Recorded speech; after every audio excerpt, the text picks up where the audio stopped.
أعوذ بالله من الشيطان الرجيم بسم الله الرحمن الرحيم الحمد لله رب العالمين والصلاة والسلام على سيدنا ونبينا مولانا محمد وعلى آله وصحبه أجمعين.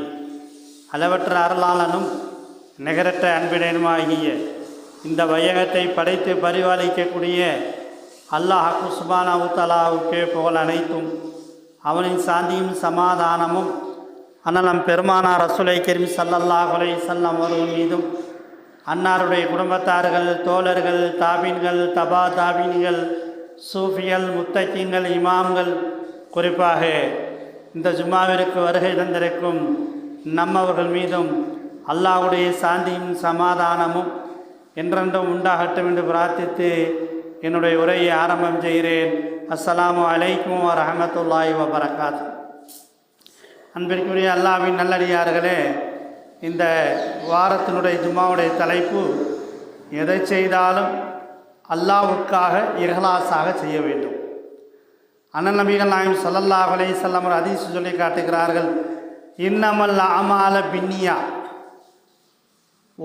அதாவது செயல்கள் அனைத்தும் எண்ணங்களை கொண்டே நிர்ணயிக்கப்படுகிற செயல்கள் அனைத்தும் எண்ணங்களை கொண்டே நிர்ணயிக்கப்படுகின்றன.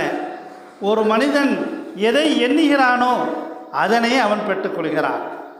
அத்துன்யா மஸ்தரவுல் ஆகிரா, இந்த உலகம் மறுமையினுடைய விவசாய தலம் என்பதாக அண்ணலம் பெருமானார் ஸல்லல்லாஹு அலைஹி வஸல்லம் அவர்களுக்கு நமக்கு அழகாக சொல்லி காட்டுகிறார். இன்னொரு ஹதீஸிலே வருகிறது, அதாவது இந்த ஹதீஸிலே தொடர்ந்து வருகிறது, பமன் கானத்து ஹிஜ்ரத்துல் துன்யா வமன் காரத்து ஹிஜ்ரத்து இலல்லாஹி வ ரசூலிஹி. யார் அல்லாஹ்விற்காக அல்லாஹ் ரசூலுக்காக வேண்டி முயற்சி செய்வார்களோ அவர்கள் அல்லாஹ் ரசூலை பெற்றுக்கொள்வார்கள். ஃபமன் கானத்து ஹிஜ்ரத்துல் துன்யா யுஸீபுஹா, அல்லது ஒரு உலக விஷயத்திற்காக வேண்டி முயற்சி பண்ணால் உலக விஷயத்தை பெற்றுக்கொள்வார்கள்.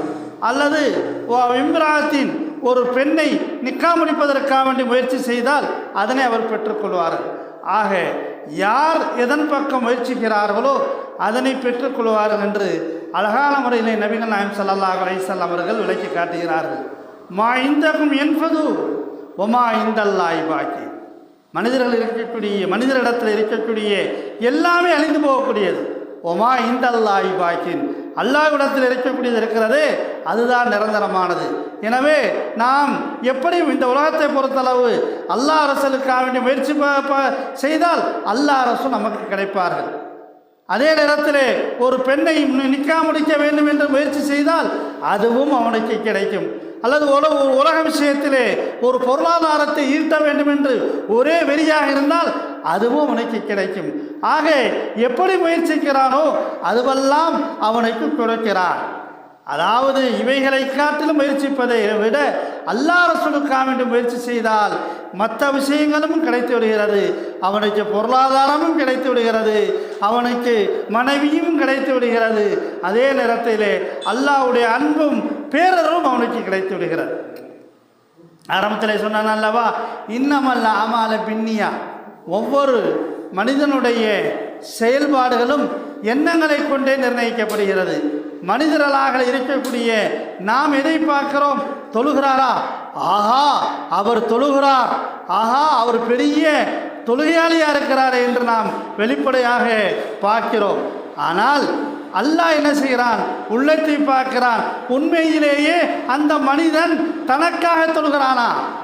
நோன்பு வைக்கிறான், ஆகா அவர் நோன்பு வைக்கிறார் என்று பார்க்கிறோம். உண்மையிலே அந்த மனிதன் தனக்காக நோன்பு வைக்கிறானா என்று பார்க்கிறான். தர்மம் இன்றைக்கு கொடுக்கிறோம், உண்மையிலே அந்த தர்மம் அல்லாஹ் தனக்காக கொடுக்கிறானா என்று பார்க்கிறோம். அல்லாஹ்வுடைய பள்ளிக்காக வேண்டி இடத்தை கொடுக்கிறோம், ஒதுக்குகிறோம், அந்த நன்மையை எதிர்பார்க்கிறோம். ஆனால் உண்மையிலே அந்த மனிதன் இஹ்லாஸாக செய்கிறாரா என்று அல்லாஹ் பார்க்கிறான். அல்லாஹ் பார்ப்பதெல்லாம் உள்ளத்தை பார்க்கிறான். அந்த உள்ளத்திலே கடு அளவு இஹ்லாஸ் இருந்தாலும் கூட அதுதான் அல்லாஹ்விடத்திலே உயர்ந்ததாக இருக்கிறது, அந்தஸ்துக்குரியதாக இருக்கிறது. நீ என்னதான் வெளிப்படையிலே பகட்டாக பெருமைக்காக புகழுக்காக நீ செய்தாலும் அங்கே இஹ்லாஸ் இல்லை என்று சொன்னால், அல்லாஹ்விற்காக வேண்டி இல்லை என்று சொன்னால் அங்கே எந்த விதமான அதாவது பிரயோஜனமும் ஃபாயிதாவும் கிடைக்காது. அண்ணலம் பெருமானார் ஸல்லல்லாஹு அலைஹி வஸல்லம் அவர்கள் ஒரு ஹதீஸை ஓமானமாக சொல்கிறார். ஒரு மனிதன் இஹ்லாஸின் மூலமாக எப்படிப்பட்ட ஒரு பயனை அடைகிறார் என்பதாக. முன்னொரு காலத்திலே 3 நபர்கள் சென்று கொண்டிருக்கிறார்கள். அதாவது மலை உடைய அந்த தாக்கம் அவர்களுக்கு அடிக்கிறது. பக்கத்திலே பார்க்கும்போது ஒரு குகை இருக்கிறது. அந்த குகையிலே உள்ளே போய் நுழைகிறார்கள். அந்த குகையிலே உள்ள பாறாங்கள் அடைத்து அவர்கள் வெளியே வர முடியாத அளவுக்கு செய்து விடுகிறது. இந்த 3 பேருமே தங்களுடைய பலம் கொண்டு அந்த பாறையை அகற்றி பார்க்கிறார்கள், அகற்ற முடியவில்லை. அப்பொழுது அவர்களுக்கு ஒரு யோசனை செய்கிறார்கள். நம் வாழ்க்கையிலே எதுவாவது ஒரு விஷயம் அல்லாஹ்விற்காக வேண்டி செய்திருப்போம் என்று நாம் நினைத்திருந்தால், அப்படி கருதி செய்திருந்தால் அதனை அல்லாஹ்விடத்திலே வசீலாக வைத்து துஆ செய்வோம். கண்டிப்பாக அல்லாஹ் தஆலா இந்த பாறாங்கள் நம்ம 3 பேருடைய சக்தியை கொண்டு அகற்ற முடியவில்லை, இது அகற்றவே முடியாது, அல்லாஹ்வுடைய உதவி இருந்தால்தான் இதிலிருந்து நாம் வெளியேற முடியும் என்று ஒவ்வொருத்தராக துஆ செய்கிறார். ஒருத்தர் துஆ செய்கிறார், யா அல்லாஹ், எனக்கு வயதான 2 தாய் தந்தையர்கள் இருந்தார்கள். என்னுடைய அதாவது வஜிபானமோ ஆடு மாடுகளை மேய்க்க சென்று அதன் மூலமாக பால்களை கறந்து அந்த பால்களை முதலமாக அந்த பாலை என்னுடைய பெற்றோர்களுக்கு கொடுத்து விட்ட பின்புதான் என்னுடைய பிள்ளைகளுக்கு கொடுப்பேன், மற்றவர்களுக்கு கொடுப்பேன். அப்படி ஒரு நாள் நான் செல்லும் பொழுது அதாவது ரொம்ப நேரமாகிவிட்டது. வீட்டுக்கு வரும் பொழுது பார்த்தால் என்னுடைய பெற்றோர்கள் உறங்கி விட்டார்கள். என்னுடைய குழந்தைகள் பசியால் துடிக்கிறார்கள், அழுகிறார்கள். நான் எப்பொழுதுமே என்னுடைய பெற்றோர்களுக்கு அருந்த செய்து விட்டுத்தான் என்னுடைய குழந்தைகளுக்கு கொடுப்பேன். எனவே அதற்கு மாற்றமாக கொடுக்கக்கூடாது என்று என்னுடைய பெற்றோர்களுக்காக வேண்டி அந்த பாலை அவருடைய பசியாற வேண்டும் என்பதற்காக அவர்களுக்கு அருகிலே நான் அமர்ந்து அவர்களை அதாவது எழுப்பினால் தூக்கத்துக்கு இடையராகுமோ என்று நான் காத்திருந்து அவர்கள் எழுந்திருத்த பிறகுதான் அந்த பாலை அவர்கள் அருந்த செய்தேன். யா அல்லாஹ், நான் நினைத்திருந்தால் அந்த பாலை என்னுடைய குழந்தைகளுக்கு கொடுத்திருக்க முடியும், என் குழந்தைகளுடைய பசியை தீர்த்திருக்க முடியும். இருந்த போதிலும் என்னுடைய பெற்றோர்கள் தான் இந்த உலகத்திலே வருவதற்கு காரணமாக இருந்தார்கள். அதாவது பெருமானார் ஸல்லல்லாஹு அலைஹி வஸல்லம் அவர்கள் சொல்லும்போது, தாயினுடைய பாதத்திலே சொர்க்கம் இருக்கிறது, தந்தை சொர்க்கத்தினுடைய அதாவது தலைவாசல் ஆவார் என்பதாக. தாயும் தகப்பனும் பிள்ளைகளுக்கு 2 கண்களை போன்றவர்கள். தாய் தகப்பனுடைய பொருத்தத்திலே தான் அல்லாஹ்வுடைய பொருத்தம் இருக்கிறது. இன்றைக்கு எத்தனை பேர் நம்ம குழந்தைய போத்தா பார்த்துக்கிறேன் அப்படி என்று உதாரணப்படுத்தி விடுகிறார்கள். ஆனால் உண்மையிலேயே பெற்றோர்கள் அந்த குழந்தைகளை வளர்ப்பதற்கு எவரெல்லாம் கஷ்டப்பட்டிருப்பார்கள் அதையெல்லாம் நான் நினைத்துத்தான், யா அல்லாஹ், என்னுடைய பெற்றோருக்காக வேண்டிய அந்த பாலை நான் வைத்திருந்த அருந்த செய்தேன் என்று சொல்லி இது நான் இஹ்லாஸாக இறைவா உனக்காக நான் செய்த இந்த காரியம் என்று அந்த நபர் செய்யும் பொழுது அந்த பாறாங்கள் அப்படியே லைட்டாக அப்படியே அசைகிறது. ஆனால் வெளியே வர முடியலை. அப்புறம் இன்னொருத்தர் துஆ செய்கிறார், யா அல்லாஹ், நான் அதாவது என்னிடத்திலே ஒருத்தர் வேலை செய்தார், வேலை செய்துவிட்டு அதனுடைய கூலியை என்னிடத்தில் வாங்கவில்லை. நான் வைத்துக்கொள் என்று சொல்ல, இல்லை உங்களிடத்தில் இருக்கட்டும் என்று சொல்லிவிட்டு சென்று விட்டார். சில காலங்கள் சென்ற பிறகு என்னிடத்திலே வந்தார், அல்லாஹ்வின் அடிமையே, நான் வேலை செய்தேனே அல்லவா, அந்த வேலை செய்தனுடைய கூலியை எனக்கு முழுமையாக கொடுத்து விடு என்று என்னிடத்திலே வந்து கேட்டார். நான் சொன்னேன், நீ இந்த பார்க்கிறியே, இந்த ஆட்டு மந்தைகளும் மாட்டு மந்தைகளும் ஒட்டக மந்தைகளும் உனக்கு சொந்தமானதப்பா, நீ எடுத்து செல் என்பதாக சொன்னேன். அவர் கேட்டார், என்னை நீங்கள் கேலி செய்கின்றீர்களா? நான் என்னுடைய கூலியினுடைய பங்கை கேட்டேன், ஆனால் நீங்கள் மந்தையை காமிக்கின்றீர்கள் என்பதாக. அப்பொழுது நான் சொன்னேன், அப்பா, நீ கூலி வாங்காமல் மறுத்த போதெல்லாம் உன்னுடைய அந்த கூலியை ஆட்டாகவும் மாடாகவும் மற்றுவத இதுவாகவும் நான் அதை வாங்கி உற்பத்தி செய்து இன்றைக்கு இவைகளை பெருக்கமடைந்திருக்கிறது. ஆகவே இதுவெல்லாம் உமக்குரியது, உன்னுடைய பங்குக்குரியது, நீ அல்லாவிற்காக எடுத்து செல்லப்பா என்று சொன்னதுடன் அவர் சந்தோஷப்பட்டு எடுத்து சென்றார். அல்லாஹ் நான் நினைத்திருந்தால் அவருடைய கூலியை ஏதோ ஒன்றை கொடுத்து நீ செல்லு என்று சொல்லியிருக்கலாம். ஆனாலும் இஹ்லாஸாக நீ என்னை பார்த்து கொண்டிருக்கிறாய், உனக்காக நான் இதை செய்தேன் என்ற அந்த இஹ்லாஸை, இது நான் உனக்காக செய்தது, உன்னை பயந்ததற்காக செய்தது. ஆகவே நாங்கள் இப்பொழுது மாட்டியிருக்கக்கூடிய இந்த குகையிலிருந்து எங்களை நீ அகற்றுவாயாக என்று இஹ்லாஸோட மன தூய்மையோட அவர்கள் துவா செய்கிற அந்த துவாவை அல்லாஹ் ஏற்றுக்கொண்டான். என்ன செய்து விட்டது? அந்த பாறை இன்னும் சற்று அகல்கிறது, ஆனால் வெளியே வர முடியல.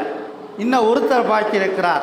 அவர் அல்லாஹ்விடத்திலே கேட்டார், யா அல்லாஹ், அதாவது எனக்கு நீ பொருளாதாரத்தை கொடுத்திருந்தாய், அப்படி இருக்கும்போது என்னுடைய சிறிய தந்தை மகள் என்னிடத்திலே வந்து உதவி கேட்டால் நான் அப்பொழுது சொன்னேன், நான் உனக்கு உதவி செய்கிறேன், ஆனால் ஒரே ஒரு நிபந்தனை, நீ என்னுடைய ஆசைக்கு இணங்க வேண்டும், அப்படி இணங்கினால் உமக்கு நான் உதவி செய்கிறேன் என்று நான் சொன்ன நேரத்திலே அந்த பெண் வறுமையை யோசித்து ஒப்புக்கொள்ளவில்லை. திரும்பவும் அந்த வறுமையை பயந்து சரி என்று சொல்லி வந்து அந்த காசையும் அவர்கிட்ட கொடுத்து அவளிடத்தில் நான் இச்சையை அடைவதற்காக வேண்டி நான் உட்கார்ந்த அந்த நேரத்திலே அந்த பெண் சொன்னால், இத்தக்குல்லா, நீ அல்லாஹ்வை பயந்து கொள் என்று சொன்ன அந்த நேரத்தில் நான் அப்படியே விட்டுவிட்டு அந்த ரூபாயும் வாங்கவில்லை, அப்படியே நான் விட்டுவிட்டேன். யா அல்லாஹ், நான் நினைத்திருந்தால் நான் அந்த இச்சையை அதாவது தபர்தர்சியாக நான் அடைந்திருக்க முடியும், அல்லது அந்த காசை வாங்கியிருக்க முடியும். உனக்காக வேண்டி உன்னை பயந்ததின் காரணமாக அந்த ரூபாயை நான் வாங்கவில்லை, அப்படியே விட்டு விட்டேன். இது உன்னுடைய பொருத்தத்திற்காக, உன்னை பயந்ததற்காக என் வாழ்நாளிலே இஹ்லாஸாக செய்த இந்த அமல் என்பதாக அவர் சொல்கிறார். இப்பொழுது பாறாங்கல் அகன்று விடுகிறது, முற்றிலும் பாதை தெளிவாகி வருகிறது. 3 நபர்களும் வெளியே வந்து விட்டார்கள் என்பதாக நபிகள் நாயகம் ஸல்லல்லாஹு அலைஹி வஸல்லம் அவர்கள் இந்த ஹதீஸை சஹாபாக்களுக்கு சொன்னார்கள்.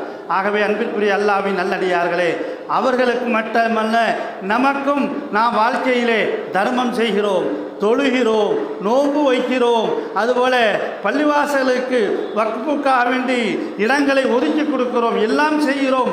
அது எதற்காக வேண்டி இருக்க வேண்டும் என்று சொன்னால் அல்லாஹ்வுடைய பொருத்தம் கிடைக்க வேண்டும், அல்லாஹ்வுடைய அன்பு கிடைக்க வேண்டும், அல்லாஹ்வுடைய மகபிரத்து கிடைக்க வேண்டும் என்ற ஒன்றுக்காகத்தான் செய்ய வேண்டுமே தவிர பேருக்காக புகழுக்காக ஒரு விஷயத்தை ஒரு நேரத்திலே கொடுத்து விட்டது மறுநேரத்திலே அதாவது நான் இங்கே கொடுத்தேன், நான் அப்படி கொடுக்கவில்லை, மனம் முரண்டு மாறி பேசினால் அல்லாஹ் கேட்பான். உன்னுடைய அதாவது நபிகள் நாயகம் ஸல்லல்லாஹு அலைஹி வஸல்லம் கூறுகிறார்கள், சங்கைக்குரிய மனிதன் யார் என்று சொன்னால் கொடுத்த வாக்கை காப்பாற்றுவான். அதாவது முனாஃபிக்குகளுடைய அடையாளங்கள் அல்ல ஒரு அடையாளம் அதாவது நம்பினால் மோசடி செய்வான், கொடுத்த வாக்கை காப்பாற்ற மாட்டான். அல்லாஹ் பாதுகாக்க வேண்டும். ஆகவே அன்பிற்குரிய அல்லாஹ்வின் நல்லடியார்களே, இங்கு பயான் சொல்வதெல்லாம் யாரையும் குறிப்பிட்டு நோக்கமல்ல. கெட்ட குணங்கள், கெட்ட சிந்தனைகள், கெட்ட எண்ணங்கள், துர்காரியங்கள் நம்மிடத்திலே வரக்கூடாது. நாம் வாழ்வது கொஞ்ச காலம்தான், அந்த கொஞ்ச காலமும் அல்லாஹ்விற்காக வாழ வேண்டும். அல்லாஹ்விற்காக வேண்டி சிறிய துரும்பை எடுத்து போட்டாலும் கூட அல்லாஹ்விற்காக செய்ய வேண்டும். பாதையில் போகிறவங்க முள்ளு கிடக்குது, ஆக இது முள்ளு கிடக்குது, நமக்கு என்ன, நம்ம காலத்தன் குத்தலையே என்று கடந்து போவது இருக்கிறது. அது மனிதனுடைய பண்பாடு அல்ல, இந்த பண்பாடை அல்லாஹ் விரும்பவும் அல்ல. அப்போ என்ன சரி, ஆகா முள்ளு கிடக்குதே, நம்ம நம்ம பார்த்துட்டோமே, நீ அடுத்த வந்தால் இன்னொருத்தங்க காலில் இது குத்துமே என்று அந்த முள்ளை அகற்றி போட்டு விட்டால் அதற்கும் நன்மை இருக்கிறது. ஒருத்தர் பாதை தெரியாமல் எங்க நான் இந்த இடத்துக்கு போகணுமே, எனக்கு நீங்கள் பாதைக்கு வழி சொல்லுங்களேன் என்று கேட்டால் அந்த பாதைக்கு வழி சொன்னாலும் நன்மை இருக்கிறது. நம்முடைய குடும்பத்தாருக்கு செலவு செய்வதும் நன்மை இருக்கிறது. நம்முடைய மனைவிக்கு அதாவது ஒரு கைவளத்தை எடுத்து அவர்களுக்கு ஊட்டி விடுவது அதிலும் நன்மை இருக்கிறது. நாம் ஹலாலான வழியிலே சம்பாதிப்பதில் நன்மை இருக்கிறது, ஹராமான வழியிலே பாவம் செய்வதிலும் தண்டனை இருக்கிறது. எனவே அன்பிற்குரிய அல்லாஹ்வின் நல்லடியார்களே, ஆரம்பத்திலே சொன்ன இன்னமல் அமால பின்னியா, அதாவது செயல்கள் அனைத்தும் எதை பார்க்கப்படுகிறது? வெளித்தோற்றத்தை பார்க்கறது கிடையாது. வெளித்தோற்றத்தை நாம் பார்ப்போம். அல்லாஹ் உள்ளத்தை பார்க்கிறான். அனைத்து செயல்பாடுகளும் எண்ணங்களை கொண்டு நிர்ணயிக்கப்படுகின்றன. எனவே நம்மளது அனைத்து விதமான செயல்களையும் எண்ணங்களை அழகாக்கி நன்மைகளை பெறக்கூடியவர்களாக வல்ல ரஹ்மான் நம்ம அனைவர்களையும் ஆக்கி அருள் புரிவானாக கேட்டு என்னுடைய உரையை நிறைவு செய்கிறேன். அஸ்ஸலாமு அலைக்கும் வரஹ்மத்துல்லாஹி வபரகாத்துஹு. சுன்னத்து தொழுகை டைம் கொடுக்கப்படுகிற சுன்னத்து தொழுது